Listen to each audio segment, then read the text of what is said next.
नमस्कार सांग मैंने मैंने कौन कर भल अच्छे तो चलतु आज पखाल भात खाऊँगी बैगण पोड़ा लंका कंचा लंका रसुण तीनटा आज पखाल भात बैगण पोड़े मुझे खाइबी आपने वीडियो टी शेष पर्यटन देखूँ वीडियो भल लगे लाइक करेंगे और चैनल टी सब्सक्राइब करेंगे चलतु मुझे बस पखाल खाऊँगी प्रथम बैगण टाक छड़ेदवा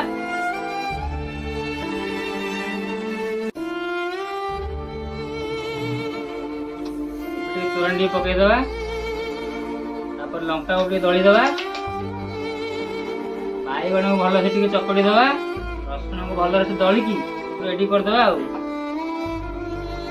रेडी हो गला भात खाइबा